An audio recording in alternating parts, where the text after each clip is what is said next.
Sa lahat ng gustong mag-abroad, makinig muna kayo. Ako ay isang dekada na bilang kasambahay dito sa bansang Kuwait. At ito ang advice ko sa inyo kapag nagpaplano kayo na mag-abroad as domestic helper. Kahit saan kayo pupunta or mag-a-apply, tandaan nyo to. Huwag kayong mag-a-abroad hanggat hindi nyo alam kung ano yung purpose po ninyo. Huwag kayong mag-a-abroad hanggat hindi nyo kilala ang inyong mga sarili. Huwag kayong mag-abroad kapag mayroon kayong mga problema sa Pilipinas na iiwan. At lalong-lalo na, huwag kayong mag-a-abroad kapag nasa kalagitnaan kayo ng depresyon. Huwag nyong gawing kumbaga rason na may problema ka sa Pilipinas kaya ka mag-a-abroad, okay? Kailangan ayusin mo muna ang problema mo sa Pilipinas bago ka mangingibang bansa as domestic helper. Kasi dito, pagdating mo dito sa ibang bansa, sasalubungin ka ng samot-saring problema. Hindi mo alam kung saan ka magsisimula kapag first timer ka pa lang dito. Hindi mo alam kung paano mo lalabanan ang depresyon, paano mo lalabanan ang homesick. At dito mo talaga mararanasan o maririnig lahat. Masusuka talaga dito kung gaano ka katatag at gaano ka katibay at gaano ka katapang. Dito mo din talaga makikilala ang sarili mo.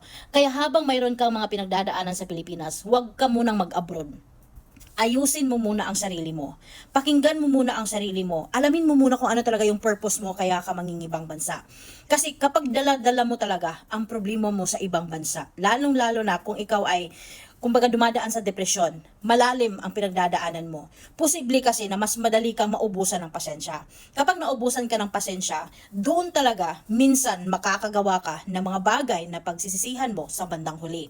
Kaya kapag mag-a-abroad kayo, siguraduhin nyo na buo ang desisyon ninyo at kilala nyo ang inyong mga sarili at alam nyo kung ano talaga ang purpose nyo kaya kayo mangingibang bansa. Tsaka lagi nating tatandaan, kapag mainit na ang ulo natin, kapag nandito tayo as kasambahay, pwede natin iwan yung trabaho natin. Kapag nagagalit yung mga madam natin, huwag kayong manatili sa harap niya. Umalis kayo. Huwag kayong makikipagtalo sa madam ninyo. Kasi habang nakikipagtalo kayo or pakikinggan mo kung paano siya magsalita, matitrigger ka nun. Pag natrigger ka, pag hindi mo na-control ang sarili mo, kahit ano pang sasabihin natin na kisyo mayroon ka pinagdadaanan, na depression ka, may problema ka, pero hindi pa din rason yun na magstay ka doon sa harap ng amo mo habang nagsasalita siya ng mga salita na hindi mo nagugustuhan. Para maiwasan mo na magkaroon ka ng pagsisisihan, ikaw na mismo ang mag-adjust.